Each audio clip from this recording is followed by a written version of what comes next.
ಚಿನ್ನದ ಸಾಲ, gold loan, ಅಸಲಿ ವಿಷಯಗಳೇನು, ಮಿತ್ಸ್ ಆ್ಯಂಡ್ ವಾಸ್ತವಗಳ ಕಂಪ್ಲೀಟ್ ಡೀಟೇಲ್ಸ್ನ ಇಂದಿನ ವಿಡಿಯೋದಲ್ಲಿ ತಿಳಿಸ್ಕೊಡ್ತಾ ಇದ್ದೀನಿ. ಆ್ಯಕ್ಚುಲಿ ನಮಸ್ಕಾರ ವೀಕ್ಷಕರೇ. ಮೊದಲಿಗೆ ನಿಮಗೆಲ್ಲ ನಮ್ಮಲ್ಲಿ ಒಂದು ಹಳೆಯ ಪದ್ಧತಿ ಇದೆ.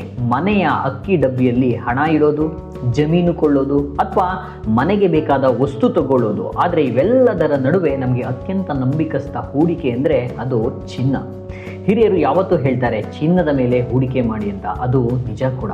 ಯಾಕಂದರೆ ಕಷ್ಟ ಕಾಲಕ್ಕೆ ಆಸರೆಯಾಗೋದು ಇದೇ ಗೋಲ್ಡ್. ಮದುವೆ, ಹಬ್ಬ ಅಷ್ಟೇ ಅಲ್ಲ, ಇತ್ತೀಚಿನ ದಿನಗಳಲ್ಲಿ ಇದೊಂದು ಪಕ್ಕಾ ಫೈನಾನ್ಷಿಯಲ್ ಅಸೆಟ್ ಆಗಿ ಗ್ರೋತ್ ಆಗಿದೆ. ಇವತ್ತಿನ ವಿಡಿಯೋದಲ್ಲಿ ನಾವು ಚಿನ್ನದ ಸಾಲದ ಬಗ್ಗೆ ಇರುವ ತಪ್ಪು ಕಲ್ಪನೆಗಳೇನು, ಅಸಲಿ ಸತ್ಯಗಳೇನು, ಇದ್ರ ಬಗ್ಗೆ ತಿಳ್ಕೊಳ್ಳೇಬೇಕಾದಂತಹ, ಚಿನ್ನದ ಸಾಲ ಗೋಲ್ಡ್ ಲೋನ್ ಮಾಡೋಕ್ಕಿಂತ ಮೊದಲು ತಿಳ್ಕೊಳ್ಳೇಬೇಕಾದಂತಹ ಒಂದು ಕಂಪ್ಲೀಟ್ ಮಾಹಿತಿಯನ್ನು ಇಂದಿನ ವಿಡಿಯೋದಲ್ಲಿ ತಿಳಿಸ್ಕೊಡ್ತಾ ಇದ್ದೀನಿ. ವಿಡಿಯೋನ ಕೊನೆವರೆಗೂ ತಪ್ಪದೆ ಮಿಸ್ ಮಾಡದೆ ಎಲ್ಲೂ ಸಹ ನೋಡಿ, ಹಾಗೆಯೇ ಅರ್ಥ ಮಾಡ್ಕೊಳ್ಳಿ. ಮೊದಲಿಗೆ ಚಿನ್ನದ ಸಾಲ ಯಾಕೆ ಬೆಸ್ಟ್ ಅಂತ ನೋಡೋಣ. ನೋಡಿ, ಚಿನ್ನದ ಸಾಲ ಪಡೆಯೋದು ತುಂಬ ಸುಲಭ. ಬೇರೆ ಲೋನ್ಗಳಿಗೆ ಕಂಪೇರ್ ಮಾಡಿದರೆ ಇದರಲ್ಲಿ ಅಡಚಣೆಗಳು ಕಡಿಮೆ. ನಿಮ್ಮ ಹತ್ತಿರ ಇರೋ ಚಿನ್ನದ ಮಾರ್ಕೆಟ್ ವ್ಯಾಲ್ಯೂ ಎಷ್ಟೇ ಇದೆಯೋ ಅದರ ಮೇಲೆ ನಿಮಗೆ ತಕ್ಷಣ ಹಣ ಸಿಗುತ್ತೆ. ಆದರೆ ಫಸ್ಟ್ ಟೈಮ್ ಲೋನ್ ತಗೊಳ್ಳೋ ಮುನ್ನ ಕೆಲವು ವಿಷಯಗಳನ್ನು ನೀವು ಕ್ಲಿಯರ್ ಕಟ್ಟಾಗಿ ತಿಳ್ಕೊಂಡಿರಬೇಕು, ಹಾಗೆಯೇ ಅರ್ಥ ಮಾಡ್ಕೊಂಡಿರಬೇಕು. ಮಿಥ್ಯೆ ವರ್ಸಸ್ ಮಿತ್ಸ್ ಆ್ಯಂಡ್ ಫ್ಯಾಕ್ಟ್ಸ್ ಬಗ್ಗೆ ನೋಡೋದಾದರೆ ಇದು ಬರೀ ಎಮರ್ಜೆನ್ಸಿಗೆ ಮಾತ್ರನಾ ಅನ್ನೋದನ್ನು ತಿಳ್ಕೊಳ್ಳೋಣ. ಇರೋ ತಪ್ಪು ಕಲ್ಪನೆ ಏನಂತಂದರೆ ಚಿನ್ನದ ಸಾಲ ಅಂದರೆ ಬರೀ ತುರ್ತು ಸಂದರ್ಭಕ್ಕೆ ಮಾತ್ರ ಅನ್ಕೋತಾರೆ. ಇದು ಇರುವ ತಪ್ಪು ಕಲ್ಪನೆ. ಫ್ಯಾಕ್ಟ್ಸ್ ಏನಂದರೆ ಹಾಗೇನಿಲ್ಲ.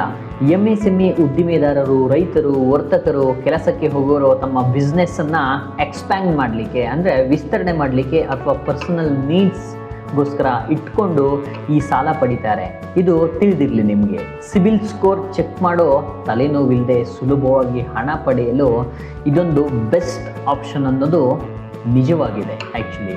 ಇನ್ನು ಸೆಕೆಂಡ್ ಪಾಯಿಂಟ್, ಬಡ್ಡಿ ದರ ತುಂಬ ಜಾಸ್ತಿ ಇರುತ್ತಾ ಅನ್ನೋದ್ರ ಬಗ್ಗೆ ನೋಡೋದಾದ್ರೆ ಚಿನ್ನದ ಸಾಲಕ್ಕೆ ಬಡ್ಡಿ ಬಹಳ ಹೆಚ್ಚು ಅನ್ನೋದು ಇರುವಂತಹ ತಪ್ಪು ಕಲ್ಪನೆ. ಆದರೆ ಸತ್ಯ ಏನಂದರೆ ವಾಸ್ತವದಲ್ಲಿ ಚಿನ್ನದ ಸಾಲದ ಬಡ್ಡಿ ದರಗಳು ಪರ್ಸನಲ್ ಲೋನ್ ಅಥವಾ ಕ್ರೆಡಿಟ್ ಕಾರ್ಡ್ ಲೋನ್ಗಳಿಗಿಂತ ಕಡಿಮೆ ಇರ್ಬೋದು. RBI ನಿಯಮಗಳಿರೋದ್ರಿಂದ ಇದು ಪಾರದರ್ಶಕ ಮತ್ತು ನ್ಯಾಯಸಮ್ಮತವಾಗಿರುತ್ತೆ. ಇನ್ನು ಅಡಮಾನ ಇಟ್ಟ ಚಿನ್ನ ಕಳೆದು ಹೋಗುತ್ತಾ ಅನ್ನುವಂತಹ ಒಂದು ಪಾಯಿಂಟ್ ಬಗ್ಗೆ ನೋಡೋದಾದರೆ ಇರುವಂತಹ ಮಿತ್ಸ್ ಏನಪ್ಪ ಅಂತಂದರೆ ನಾವು ಬ್ಯಾಂಕ್ನಲ್ಲಿಟ್ಟ ಚಿನ್ನ ಸೇಫ್ ಆಗಿರುತ್ತಾ ಅನ್ನೋ ಭಯ ಇರುತ್ತೆ. ಆದರೆ ಸತ್ಯ ಏನಂದರೆ ಖಂಡಿತ ಸೇಫ್. ಬ್ಯಾಂಕ್ಗಳು ಮತ್ತು ಫೈನಾನ್ಷಿಯಲ್ ಕಂಪನಿಗಳು ಅತ್ಯಂತ ಬಿಗಿಯಾದ ಭದ್ರತೆಯಲ್ಲಿ ಚಿನ್ನನ ಇಟ್ಟಿರ್ತವೆ. ನೀವು ಕಂತುಗಳನ್ನು ಕರೆಕ್ಟಾಗಿ ಕಟ್ಟುವವರೆಗೂ ಚಿನ್ನದ ಮಾಲೀಕತ್ವ ನಿಮ್ಮದೇ. ಒಂದು ವೇಳೆ ಕಟ್ಟಲು ತಡವಾದರೂ ಹರಾಜು ಹಾಕುವ ಮೊದಲು ನಿಮಗೆ ವಾಪಸ್ ಪಡೆಯಲು ಕಾನೂನಿನಲ್ಲಿ ಅವಕಾಶ ಇರುತ್ತೆ.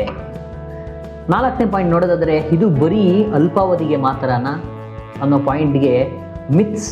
ಸತ್ಯ ಏನಂತಂದರೆ ಇಲ್ಲ, ಇದು ಕೆಲವು ತಿಂಗಳಿಂದ ಹಿಡಿದು ಕೆಲವು ವರ್ಷಗಳವರೆಗೂ ಸಹ ಸಿಗುತ್ತೆ. ನೀವು ಅಸಲು ಮತ್ತು ಬಡ್ಡಿಯನ್ನು ಒಟ್ಟಿಗೆ ಕಟ್ಟಬಹುದು. ಇಲ್ಲಾಂದರೆ EMI ಮೂಲಕ ಅಥವಾ ಕೇವಲ ಬಡ್ಡಿಯನ್ನು ಪ್ರತಿ ತಿಂಗಳು ಕಟ್ಟಿ ಆಮೇಲೆ ಅಸಲು ಕಟ್ಟೋ ಆಪ್ಷನ್ ಕೂಡ ಇರುತ್ತೆ.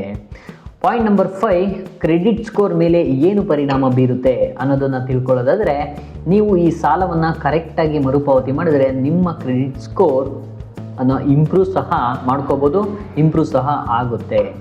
ಇನ್ನು ನೆಕ್ಸ್ಟು 4ನೇ ಪಾಯಿಂಟ್ ನೋಡೋದಾದರೆ ಸಣ್ಣ ಉದ್ದಿಮೆದಾರರಿಗೆ ವರನಾ. ಭಾರತೀಯರ ಮನೆಗಳಲ್ಲಿ ಚಿನ್ನ ಭಾರಿ ಪ್ರಮಾಣದಲ್ಲಿದೆ. ಸಣ್ಣ ಉದ್ದಿಮೆದಾರರು ತಮ್ಮ ವರ್ಕಿಂಗ್ ಕ್ಯಾಪಿಟಲ್ ಅಥವಾ ಬಂಡವಾಳಕ್ಕೆ ಅಲೆದಾಡುವ ಬದಲು ಜವಾಬ್ದಾರಿಯುತವಾಗಿ ಈ ಚಿನ್ನವನ್ನು ನಗದೀಕರಿಸಿಕೊಂಡ್ರೆ ತಮ್ಮ ಉದ್ದಿಮೆಯನ್ನು ಬೆಳೆಸ್ಬೋದು. ಹಾಗೆಯೇ ಇದು ಅತ್ಯಂತ ಟ್ರಸ್ಟ್ ಹಾಗೆಯೇ ಬಿಲಿವೇಬಲ್ ಮನಿ ಸೋರ್ಸ್ ಅಂತ ಹೇಳ್ಬೋದು. ನೋಡಿದ್ರಲ್ಲ ಸ್ನೇಹಿತರೆ, ಇದಿಷ್ಟು ಚಿನ್ನದ ಸಾಲದ ಬಗ್ಗೆ ಇರುವಂತಹ myths and facts. So friends, ಚಿನ್ನದ ಸಾಲದ ಬಗ್ಗೆ ಈಗ ನಿಮಗೆ ಕ್ಲಾರಿಟಿ ಸಿಕ್ಕಿದೆ ಅಂತ ಅನ್ಕೋತೀನಿ. ಸರಿಯಾದ ಮಾಹಿತಿ ಮತ್ತು ಪ್ಲ್ಯಾನಿಂಗ್ ಇದ್ದರೆ ನಿಮ್ಮ ಚಿನ್ನ, ನಿಮ್ಮ ಕನಸುಗಳನ್ನು ನನಸು ಮಾಡೋಕ್ಕೆ ಖಂಡಿತ ಹೆಲ್ಪ್ ಮಾಡುತ್ತೆ. ಈ ವಿಡಿಯೋ ಇಷ್ಟ ಆಗಿದ್ದರೆ ಲೈಕ್ ಮಾಡಿ, ಶೇರ್ ಮಾಡಿ. ಇಂತಹ ಹೆಚ್ಚಿನ ಮಾಹಿತಿಗಾಗಿ ನಮ್ಮ ಚಾನಲನ್ನು ಸಬ್ಸ್ಕ್ರೈಬ್ ಮಾಡಿ. ಧನ್ಯವಾದಗಳು.